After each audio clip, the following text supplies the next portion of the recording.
The Rush is sponsored by State Farm.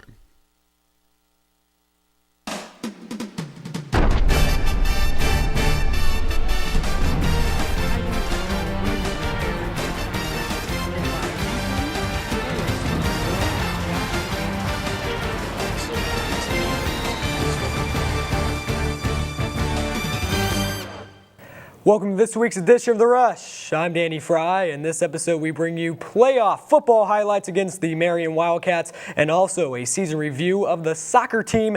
And also, we have cross-country results and swimming results. But right now, let's get started. We'll bring in assistant coach Hay, assistant football coach, and guys are now in the brunt of playoffs. And what are you expecting from your team in this playoff time? Well, we're just looking to stay alive. You know, it's a tournament at this point in time. You got to win every week, or you pack up your staff and you go home. First game was against the Marion Wildcats, the 4-5 matchup at Glenwood. And let's see how the Titans did taking on the Marion Wildcats. Came out, it's playoff time. They know it's win or go home. You have veteran Miles McAdams. He's going to tuck it off to Nathan Hack. And you guys really mix it up with Hack. Yeah, Donovan and Hack are a great mix. And it's always nice to have both of them back there. 32-yard touchdown run makes it 7-0 Titans to start it off. And then the little defense on the ball. Talk about number 22, Connor Fiash. He'll take this one to the house. If he makes a great play, anytime you get those defensive scores, man, it really changes the momentum of the ball game. He takes it all the way, and then fans were happy about that. And now Coach Onken, Marion, they had a good quarterback. Matt Lewis was able to pass it to Juwan Walker, got him down to a 4th and 6, but his defense steps up. Defense stood up, made a stopped a couple runs early, and knocked down the pass on 4th down. Later, though, Marion will get on the scoreboard as this is a pass to Juwan. And Tucker was able to score in the end zone. 14-6, they missed the extra point, but from there on out, it was Miles McAdams warming up, and it was an onslaught with him and Daniel Helm, Coach. From that point on, I think our kids just, they maybe plays all day long and really did from that point on. And Helm's a big guy, but he's really fast too with runs at yards after catch there, makes it 21-6. And then not long after, this is actually a 4th and 5 from the 11. Daniel's wide open in the corner. Wide open again, Miles rolling out and making plays.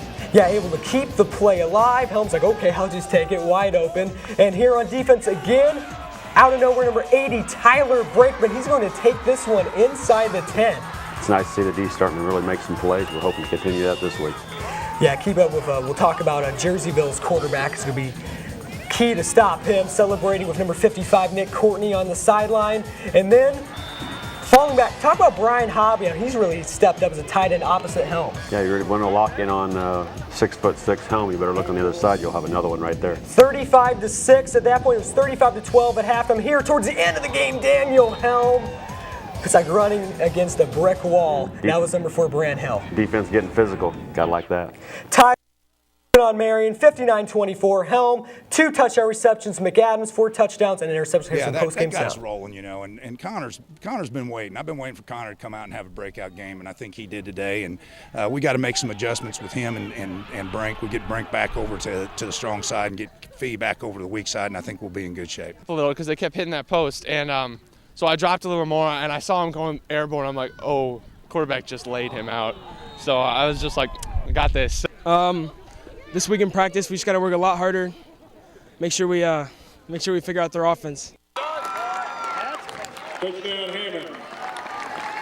and now Coach Hay up on the list. You mentioned Jerseyville and the Panthers, and they have a quarterback by the name of Mitch Kimball, and he has a scholarship to go to Northern Illinois. And we've taken a couple of his plays against Mattoon, which is their Week 1 matchup, and we broke them down and had some help from the wide receivers, and we'll take a look here at Mitch Kimball, and this is Jerseyville footage here from a wide shot. And how do you think you're going to stop him as he goes to the outside? And he's just such an athlete. We got to play team defense. I mean, the kid's 6'3" and 190 pounds, and he's a nice athlete. He can run and throw. And there's the block that pushed the defensive back for Mattoon out of the way and is able to barrel into the end zone. But this next run is very impressive. You have to watch out. They sort of run a quarterback buck, and there he's able to score. That was just with shotgun trips. And look at this spin move and juke and It's a design Juke. run. They run him and they use him to throw the football, and he's going to be a serious weapon. We gotta make sure that we do all we can to stop. And right there's a nice block, but you don't need to do a whole lot for him. He's just such an athlete. I mean, but they get, they're a 10-0 team, and they got kids out there making plays, and he's definitely the leader. They got other kids as well, but we got to come ready to play. Also, something to add, isn't that former Glenwood assistant Dave Jacobs, I believe, is the head coach at Jerseyville, and he started the Rochester football program. I think Dave was here back in the early 90s. I've known Dave a long time. He's a good coach. He's got that team really rocking and rolling. So it'll be interesting how that goes with a former assistant going up against Coach Rourke, and we'll see how they take on the Jerseyville Panthers. Thanks for coming on, Coach, and breaking down these highlights. Hopefully, we'll have some good ones next week. And now let's see the times we'll have to stop that Jerseyville quarterback Mitch Kimball in the second round of the Class 5A IHSA playoffs tomorrow in Jerseyville at 2. Now, last season, the Glenwood boys soccer team made a run to the state title game. Many fans believed that the same accomplishment could be achieved this year, but the boys soccer season ended last week with a 1-0 loss to Marion in the Mattoon sectional semifinal, and the Rush's own CJ Carmine has more on how the season went and what's in store for next season. The Glenwood boys soccer team season just ended, so I caught up with a few of their players to see how they thought their season went. Yeah, I mean, obviously we were hoping to make another state appearance.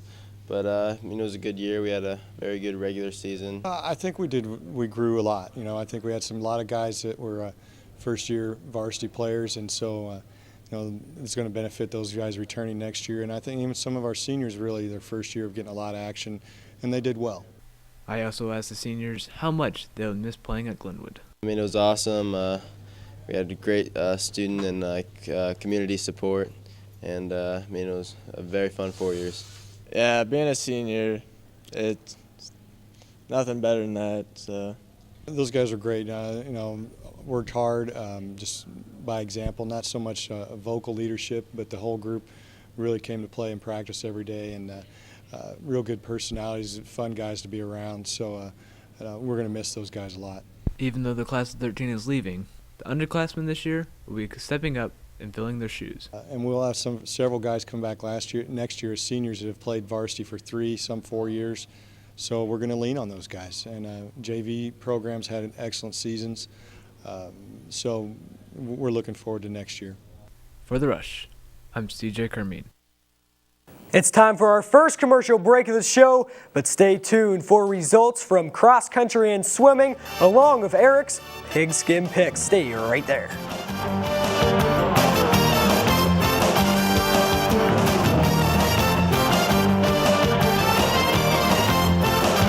Breakfast is ready. Eat up. Your friend's gonna be here pretty soon. I'll be there in a second. Have a great day. My friend's here, I'm leaving. Be safe. Come home right after school. All right, see ya.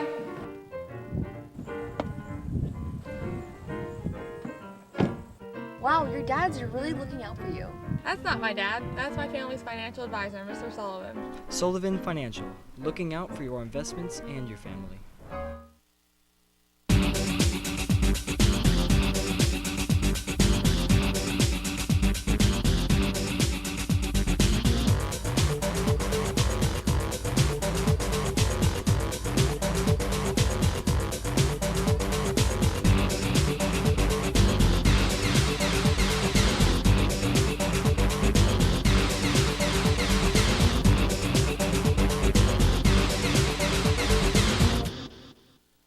What do you think I should pay for my deductible? Do you think like $250, $500? Hi, what do you think? $500, $250? Collision, comprehensive? I don't even know what it means. Do you even know what that means? Is $1,000 deductible too high? Number 40. You know that place where lots of questions meets nobody seems to know? I'm so there. If you like answers, get advice and savings from a State Farm agent. Call, click, or visit and switch. Like a good neighbor, State Farm is there. Call Steve Bedford in Chatham for personal service and discounts that you deserve.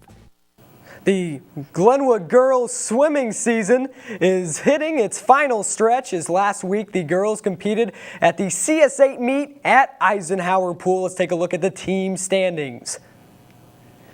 Here we go. So we CS8 swimming. Springfield High wins with a total score of 416. Glenwood ends up in third with a final score of 2-6-6. SHG in there in second with 3-6-6. And the ladies' next meet is Saturday at 1 in Normal for the Normal U-High invite. After the Jacksonville Regionals in cross country, both boys and girls cross country teams qualified for sectionals at Hickory Point Park, hosted by Decatur MacArthur. And let's see first how the boys did. Mark Maton got second in regionals. He gets 8th in sections with a time of 15:11. Grant Kaiser gets 21st with a time of 16:16. Now let's take a look how the girls team finished.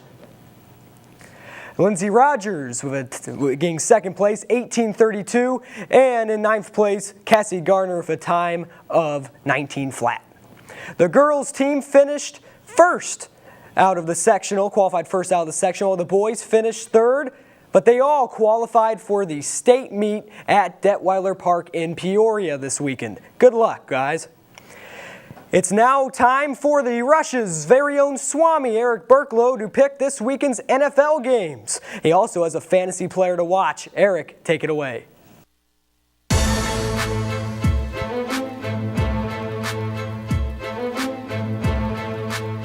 Welcome to my Week 9 picks. My first game is the Steelers at the Giants. Giants are just came off a crazy game against Dallas. They were pumped to win. Steelers haven't looked so hot all season. My next game is Denver Broncos at Bengals. The Bengals will win because they have a better defense than Denver's offense. Denver's offense has been inconsistent all year. My next game is a Monday night, Eagles at Saints. The Saints will win because the Eagles have so many issues. Michael Vick has thrown about 20 picks this year. That's pretty sad. The Eagles' defense has been atrocious, and they have lost the last 4 out of 5.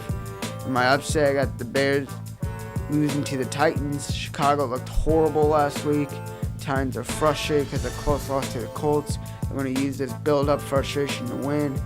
And my fantasy player of the week is Arian Foster because his team is playing one of the worst defenses in the league. The last few games, he's averaged about 120 yards per game, and this time he should be able to go wild. When Eric picks against the Bears, they only play better the next week, so it's all right. I got it. Even though I was a little worried in the Carolina Panthers game, though. They almost edged him, but he'll be all right against the Titans. And now let's take our last commercial break of the show. Stay right there, and we'll be right back with the debate with Sam Butler and John Hughes.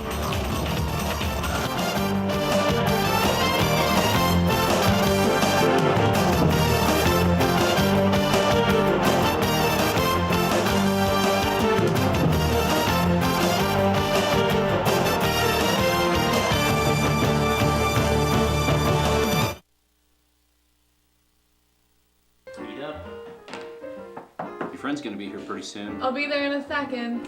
Have a great day. My friend's here, I'm leaving. Be safe. Come home right after school. All right, see ya.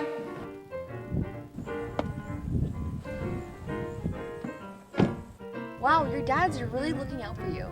That's not my dad. That's my family's financial advisor, Mr. Sullivan. Sullivan Financial, looking out for your investments and your family.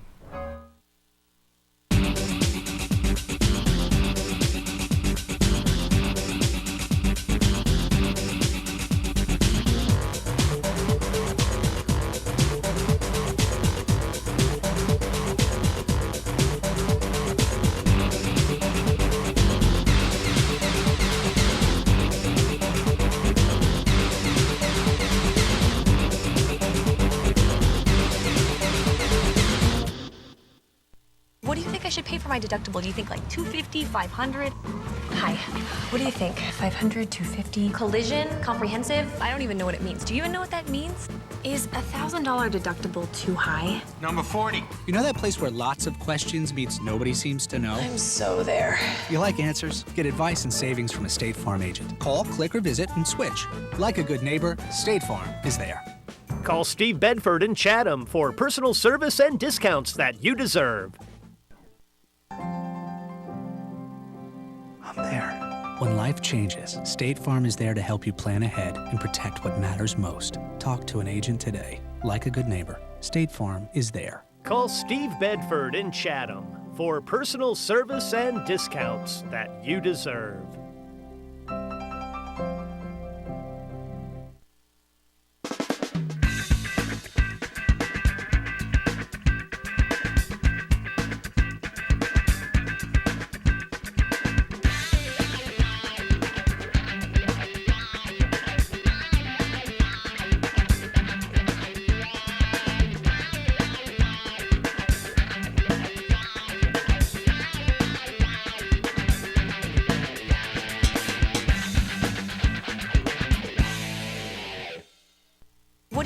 pay for my deductible? Do you think like $250, $500? Hi, what do you think? $500, $250? Collision? Comprehensive? I don't even know what it means. Do you even know what that means? Is $1,000 deductible too high? Number 40. You know that place where lots of questions meets nobody seems to know? I'm so there. You like answers? Get advice and savings from a State Farm agent. Call, click, or visit and switch. Like a good neighbor, State Farm is there. Call Steve Bedford in Chatham for personal service and discounts that you deserve. Welcome back to The Rush, and now we have the weekly debate as the wrestling season's getting ready to start in a week. Excited to bring on two of the main figures of Glenwood Wrestling here. We have assistant coach John Hughes, and also who helps out taking pictures for the Chatham Clarion for football. And then Sam Butler as well. Star wrestler, finished 6th at state last year. And we'll start off wrestling. Wrestling practice starts next week. And what are you guys, what's in store? Can we get a little preview how you guys are going to try to send them back? 2 years ago, you went to state as a team. We did. We have high hopes for this year. We've got a good core of seniors back. This gentleman right next to me will hopefully be leading that group. He placed 6th last year, and we expect him to go quite a bit higher this year, if not all the way to the top, right up there. We got a lot of things in store. Got a great competition in our conference. They got a lot of guys out there, with target on our backs. So, 3-time returning state, 3-time conference champs, 3-time regional champs. They're gunning for us. Yeah, Springfield High really competed with you guys last. Was at the meet with you guys that ended up determining the CS8. It was really great atmosphere. But Sam, what do you think individually you can do to help out the wrestling team this year? Individually, I'm just going to try to get as many pins as I can, rack up points, mostly be a leader. We have a lot of young guys, so go out there and show them the ropes, kind of. Hopefully get them fired up, get them going. Okay, now we'll head into the debate, and we'll start out with the World Series. And this year's World Series is one of the least viewed World Series in the past few years. And I was kind of, then while watching, because I was disgusted with how the Cardinals played and finished that up. But the Giants just seemed like in that game, first 2 games, everything was going their way, and I kind of just turned it off from there. What did you think of this year's World Series? Well, I think coming off of the championship series for the division, or the league, they had the momentum. There was no doubt about it. And realistically, I looked at it from, my beloved Cardinals. If they're going to go down 3-1 and then give it up, by all means, they deserve to go to the World Series. And with the momentum that they had riding it out, I didn't see them being touched, and obviously they weren't. And now, Sam, you're a Red Sox fan, so now the American League with the Detroit Tigers. I mean, what happened to them? They rolled over the Yankees, and there's too much momentum on the Giants side? I think what happened was the Tigers swept the Yankees, so they had 4 games, and then the Cardinals and the Giants won a 7-game series. So while the Giants were playing the whole time, Tigers were sitting at home watching, just practicing. Nothing like the real game experience. So I think they went into the game a little cocky kind of with the sweep, and they went in. They weren't ready. They hadn't played in a while, so. Yeah, and it actually happened back 5-6 years ago with the Cardinals, and when they beat them in 5 games, Tigers beat Oakland in 4 games to none, and same thing happened. Just got a little too cocky, and the team with the most momentum came in there and edged them. And now, move on to football, but sort of a situational thing with Tim Tebow. Ever since the Jets acquired him from the Broncos, didn't quite get that. I mean, he won some games with the Broncos, but start with you, Mr. Hughes. Where should they trade him away to someone like Jacksonville, where he grew up, or should they just move him to a different position, like a tight end? Well, I could very easily see him going back to Jacksonville. There's a lot of folks down there that were really upset to see him leave, him being the hometown boy and playing at Florida. I could also see him sliding into a running back position in a fullback slot very easily. There's been a lot of guys over the years done that. He had almost 3,000 yards rushing while he was a quarterback at Florida. I mean, there's starting quarterbacks that, haven't had that in their college careers. And I could very easily see him sliding in there and doing well. Yeah, and even when he's come in running a Wildcat, it hasn't worked. But Sam, what do you think is going to go with Tim Tebow? I think he'll probably go to the Jaguars. But what I think should happen, I think Tim Tebow should go to like the Browns, like a bad team, and be a franchise quarterback, get him going off the ground, get him started. I mean, yeah, he could play running back, and you see he played receiver the other day and he got hit. Yeah. Well, that's kind of what they kind of want to do with the Broncos, and when Peyton Manning came available, Peyton Manning, Tim Tebow, ever going to go with Peyton Manning. And now the NBA started this week, and I am actually a Memphis Grizzlies fan, so I don't know how that Memphis Grizzlies and Chicago Bulls. And how interested are you in the NBA now? And this is also Commissioner David Stern's last year. So start with you, Mr. Hughes. Well, I got to be honest with you. Basketball has always been kind of a back burner sport for me because it goes on at the same time as wrestling. So I don't have a lot of time to spend with that. Don't really follow it that well, so I have a lot of respect for the athletes and the coaches of that level, but I'm weak as far as knowledge in that sport. Sam, is that almost the same with you, preparing for your matches, or do you watch a little bit of it? NBA? It probably should be, but I got into it last year. I'm a huge Bulls fan, huge Celtics fan, and I've been a Bulls fan since I was a kid, so I'm pretty into it, and hopefully a good season for the Bulls. Like with Bulls were on last night, and didn't really watch much of the game because they were playing the Kings, but I just like watching the introductions that they had. It started with Michael Jordan from North Carolina. He just had the great intros. Had to watch that, then the game kind of went. That's the thing. Until playoffs is when really start tuning into them. Now we'll go back to the last question. We'll go back to Major League Baseball, and now it's in the off season. And now, which team do you think would make the biggest splash? And we'll touch on the Red Sox too, because they may have to make some of them. We'll start with you, Mr. Hughes. Well, I gotta like my Cardinals here. It's going to come down to pitching changes. With Kyle Loesch and Lance Lynn, Jaime Garcia, those guys are all eligible to be shipped out. Loesch probably. I mean, he performed really well. Yeah. Most pitchers perform well in their contract year. You're right, and arguably so. They want to position themselves for the best possible contract at the end. It's whether or not the Cardinals will commit to a long-term big number deal with him. To keep him on board. Get rid of Matt Holliday. Well, I am fed up with Matt Holliday. I understand that. Yeah. I understand that. So, but I see them as, they could come out of this offseason very, very well. It just depends on the plays that they make, and the contracts that they end up with. Sam, your Red Sox made a deal, but for a manager with John Farrell, and when Bobby V didn't quite pan out. And what do you think the Red Sox will do for players in the offseason? Hopefully get some good guys. I mean, they had their years 04 and 07, or was it 07? Yeah, I think that's right, yeah. That's right. And then they kind of lost it after that. They've been decent, but this year wasn't that great. So I think the manager was a big step. And then hopefully they'll acquire some better players and get the field positions going. Yeah, and he just didn't make Bobby V seem to overreact on some things. He just didn't really seem to. Yeah, he kept things going when he probably could have moved on and let him blow over. Thanks, guys, for coming on, and good luck for the wrestling season. We'll pay close attention to that as you try to make another state title run. And now we will head into the end of the show, and that's all we have for this edition of The Rush. But head out to the football playoff game, which kicks off at 2 in Jerseyville. And also you have the state cross country meets in Peoria. And see you guys next week. We're out of here.